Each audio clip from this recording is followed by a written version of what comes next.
ఓం నమో వెంకటేశాయ.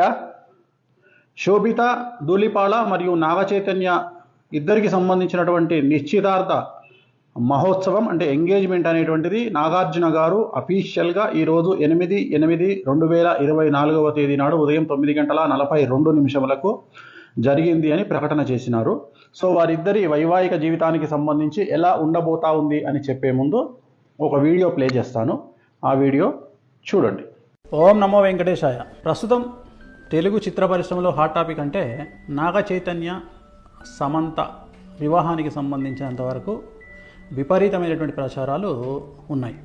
ముఖ్యంగా నేను ఈ సంవత్సరం మే 28వ తేదీ చెప్పినట్లుగా నాగ చైతన్య సమంత జాతకాల్లో ఉన్నటువంటి దోషాల రీత్యా అంటే నాగ చైతన్య జాతకాన్ని విశ్లేషించినట్లయితే ఆశ్లేష నక్షత్రము, అలాగే జాతకంలో రవి శని కాంబినేషన్తో పాటు కాలసర్ప దోషం ఉంది. రవి అంటే తండ్రి స్థానం, అంటే తండ్రి స్థానం మంచిగా లేదు నాగ చైతన్య జాతకంలో. అంటే తన యొక్క తండ్రి స్థానం అంటే తన తండ్రి స్థానం కావచ్చు, లేదా తను తండ్రి స్థానం అవ్వడం అవ్వచ్చు. అంటే తన పిల్లలకు తనకు, లేదా తన తండ్రికి తనకు ఉండే వ్యవహారాల్లో లోటుపాట్లు ఉండేటువంటి అవకాశం ఉంటుంది. అలాగే వివాహం తదుపరి నాగ చైతన్య జాతకంలో తండ్రి అయ్యేటువంటి అవకాశాలు చాలా తక్కువ. నేను మాట్లాడేది సహజ సిద్ధంగా తండ్రి అవ్వడం గురించి మాట్లాడుతూ ఉన్నా. ఈ మధ్యకాలంలో ఐవీఆర్లో టెస్ట్ ట్యూబ్ బేబీలు లాంటివి వస్తున్నాయి కాబట్టి మరి ఏమిటండి గురువుగారు తండ్రి కాలేడన్నారు, సంతానం లేదన్నారు, మరి సంతానం అయ్యింది అంటే నేను సహజ సిద్ధంగా మాట్లాడుతున్నా. టెస్ట్ ట్యూబ్ బేబీలో ఐవీఆర్లో అయితే జాతకాల్లో చెప్పలేము, కానీ నేను మాట్లాడేది సహజ సిద్ధంగా తండ్రి అయ్యేటువంటి జాతకం అయితే కాదు. ఎందుకంటే జాతకంలో శని రవి కాంబినేషను, అలాగే కాలసర్ప దోషం ఉంది. ఇక మనకు సమంత జాతకాన్ని కనుక విశ్లేషించినట్లయితే భరణీ నక్షత్రము, అమావాస్య రోజు జన్మించినటువంటి అమ్మాయి నాగచైతన్యం చేసుకోవడం వల్ల నాగచైతన్యకే బాగా కలిసి వచ్చేటువంటి అవకాశంగా మారి ఉంటుంది, మారబోతూ ఉంది. కానీ అమ్మాయి జాతకంలో కూడా కుజదోషం కనిపిస్తూ ఉంది, కాలసర్ప దోషం కనిపిస్తుంది, అలాగే సమంతకు కుజదోషం ఉంది.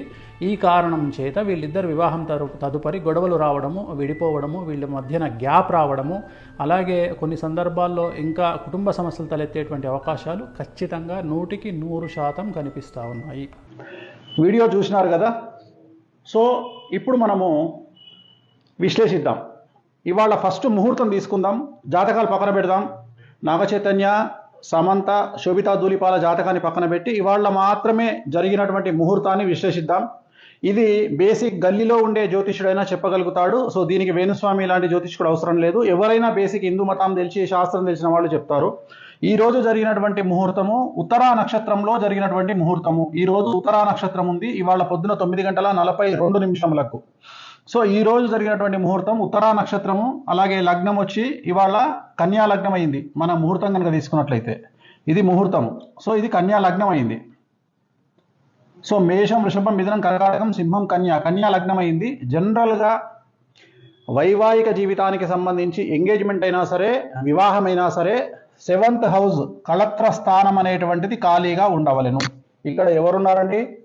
రాహు ఉన్నాడు. ఇక్కడ 7వ స్థానంలో రాహు ఉన్నాడు. కళత్ర స్థానము అంటారు దీన్ని. కళత్ర స్థానము అంటే వైవాహిక జీవితంలో భార్యాభర్తలు విడిపోవడము, గొడవలు జరగడము, సంతానం లేకపోవడము, యాక్సిడెంట్ జరగడము, ఇలాంటి అన్నీ కూడా ఈ కళత్ర స్థానం వల్ల ఏర్పడతాయి.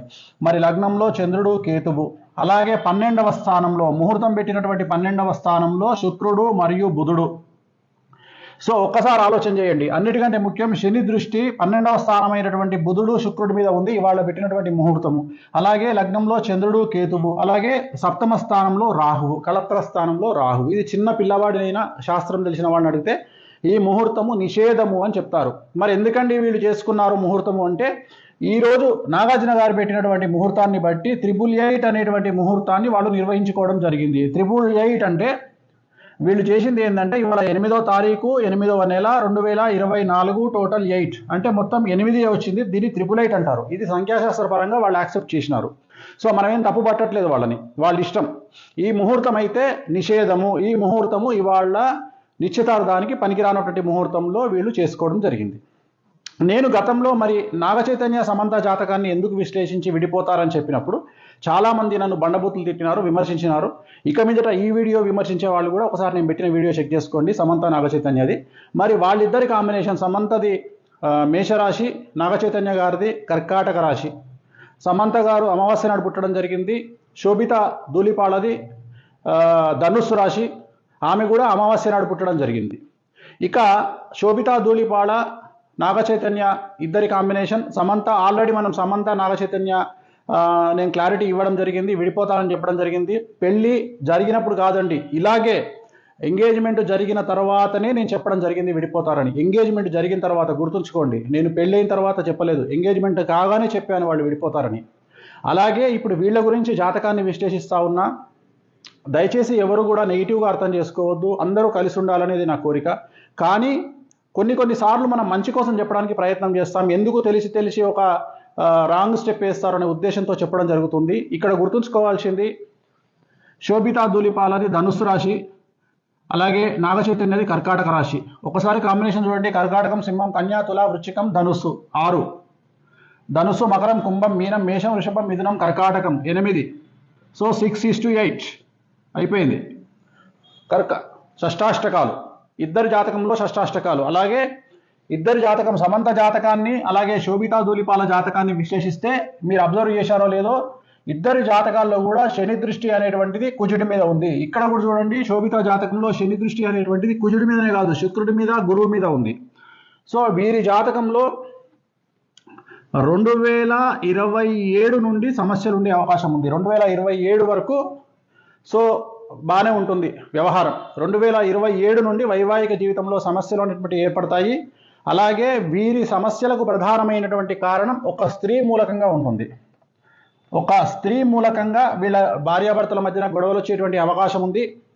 సో వీళ్ళ జాతకంలో నా అల్టిమేట్ స్టేట్మెంట్ ఏంటంటే, శోభితా ధూళిపాళ మరియు నాగ చైతన్య జాతకంలో షష్టాష్టకాలైనాయి. మీరు కావాలంటే చూసుకోండి, షష్టాష్టకాలైనాయి. ఆ ఒక్కటే కాదు, పర్సనల్ జాతకాలు కలవకపోవడమే కాదు, ఇవాళ పెట్టినటువంటి ముహూర్తం కూడా మంచి ముహూర్తం కాదు. సో నేను అఖిల్ ఎంగేజ్మెంట్ క్యాన్సిల్ అవుతుందని చెప్పడానికి గల కారణము, అలాగే నాగ చైతన్య సమంత మ్యారేజ్ ఫెయిల్ అవుతుందని చెప్పడానికి కారణము, వీటన్నిటికీ కారణము వ్యక్తిగతమైనటువంటి జాతకాలు మరియు ముహూర్త బలం. అంతే తప్ప నాకు వ్యక్తిగతంగా ఎవరి మీద ద్వేషం అనేటువంటిది ఉండదు. దయచేసి ఈ విషయాన్ని అర్థం చేసుకోండి. నేను ఒక జ్యోతిష్కుడిగా మంచి కంటే కూడా చెడు చెప్తే జాగ్రత్త పడతారు అనే ఉద్దేశంతో చెప్తా ఉన్నా. ఇప్పుడు కూడా చెప్పడానికి గల కారణాలు ఏమిటి అంటే, అట్లీస్ట్ వీళ్ళు ఏమైనా నివారణ కార్యక్రమాలు మీకు సంబంధించినటువంటి మీ జ్యోతిష్యులను, మీ పండితులను కనుక్కొని ఏ దేవాలయంలోనైనా వీటి నివారణ కార్యక్రమాలను మీరే జరిపించుకోండి. పెళ్లికి ముందు జరిపించుకోండి. 10 కాలాల పాటు పిల్లా పాపలతో హాయిగా ఉండండి. అలాగే నా జ్యోతిష్యం ఫెయిల్ కావాలని కోరుకుంటున్నా. వీళ్ళకి సంబంధించిన జ్యోతిష్యం నేను చెప్పింది ఫెయిల్ కావాలని కోరుకుంటున్నా. ఆ వెంకటేశ్వర మన దయతో నేను చెప్పిన జాతకం ఫెయిల్ కావాలని మరీ కోరుకుంటున్నా. ఎందుకంటే నా సక్సెస్ కంటే కూడా వాళ్ళ సక్సెస్ ముఖ్యం. కానీ వాళ్ళ జాతకంలో ఖచ్చితంగా కళత్రం అనేటువంటిది కనిపిస్తూ ఉంది. కళత్రం అంటే విడిపోవడము. 7th హౌస్లో రాహు ఉన్నాడు, అలాగే లగ్నంలో కేతు ఉన్నాడు. చిన్న పిల్లవాడిని అడిగినా చెప్తారు ముహూర్తం తప్పు. అలాగే వీళ్ళ కాంబినేషన్ షష్టాష్టకాలైనే, శోభితాది మరియు నాగ చైతన్యది. ఒక విషయం చెప్పాలంటే, సపోజ్ మీరు అడిగారు అనుకోండి, గురుగారు మీరు మీకు తెలిసి ఎన్ని మార్కులు వేస్తారండి ఒకవేళ నాగ చైతన్యకు Samantha combination plus Naga Chaitanya Sobhita Dhulipala combination అని మీరు అడిగితే, నేను క్లియర్గా చెప్తున్నా, చైతన్య సమంత 100కి కనీసం ఒక 50 మార్కులు వేయచ్చు. చైతన్య శోభిత 100కి 10 మార్కులు కూడా వేయలేను. అలాగే సమంత జాతకం 100% బాగుంది ఇండస్ట్రీ పరంగా తీసుకుంటే.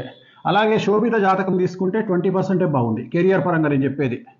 సో ఓవరాల్గా తీసుకుంటే నేను అడిగేది ఏంటంటే, నేను చెప్పదలుచుకున్న పాయింట్ ఏంటంటే, నాగ చైతన్య కాంబినేషన్ ఆఫ్ శోభిత 100కి 10 మార్కులే, అండ్ నాగ చైతన్య సమంత 50 మార్కులు. సో ఇంత 50 మార్కులు వేసినటువంటి వాళ్ళే విడిపోయారంటే, మరి కాంబినేషన్ ఆఫ్ సమంత నాగ చైతన్య శోభిత కాంబినేషన్లో మరి నేను 10 మార్కులు వేస్తున్నా 100కి అంటే ఇంకెంత ప్రభావం ఉందో చూడండి. ఎందుకంటే శోభిత జాతకంలో చాలా ఎక్స్ట్రీమ్ ప్రాబ్లమ్స్ కనిపిస్తూ ఉన్నాయి. సో ఒక స్త్రీ మూలకంగా వీళ్ళ జాతకంలో వీళ్ళు విడబాటుకు గురయ్యే అవకాశం ఉంది. అలా జరగొద్దని కోరుకుంటా ఉన్నా. నేనే ఓడిపోవాలి, నా జాతకమే ఫెయిల్ అవ్వాలని కోరుకుంటా ఉన్నా. అలాగే స్వయం ప్రకటిత యూట్యూబ్ మేధావులు, స్వయం ప్రకటిత యూట్యూబ్ జర్నలిస్టులు గుర్తించాల్సింది ఏంటంటే, ఇదే నాగ చైతన్య సమంత విడిపోతారని నేను ఎంగేజ్మెంట్ అప్పుడు చెప్పాను. ఇప్పుడు కూడా మళ్ళీ వీళ్ళు కూడా విడిపోతారని చెప్తా ఉన్నాను. సో నన్ను విమర్శించే ముందు నేను చెప్పిన వీడియో ఒకసారి చూసి, సమంత గురించి నాగ చైతన్య గురించి చెప్పిన వీడియో చూసి మీ స్వయంకృత మీ మేధావితనానికి పనిపెట్టుకోండి. సో వీళ్ళైతే విడిపోవద్దని కోరుకుంటా ఉన్నాను నేను. అండ్ ఇంకా నేను చెప్పాల్సింది చెప్పాను. 100% వీళ్ళకు విడాకులు అనేటువంటివి కనిపిస్తూ ఉన్నాయి. 2027 తర్వాత వివాహం అవుతుందా అవ్వదా ఏమవుతుంది అవన్నీ క్వశ్చన్ మార్కులే. బట్ ఫైనల్గా చెప్పదలుచుకుంది మాత్రం ఖచ్చితంగా ఎడబాటు అనేటువంటి ఉంటుంది ఇద్దరి మధ్యలో, శోభిత అండ్ నాగచైతన్య మధ్యలో. ఇక యూట్యూబ్ మీమర్స్ ట్రోలర్స్ ఎంజాయ్, మీ పని మీరు ప్రారంభించండి, క్రియేటివిటీ చూపించండి, మంచి పద్ధతిలో చాలా కొత్తగా కామెంట్ చేయండి. ఓం నమో వెంకటేశాయ.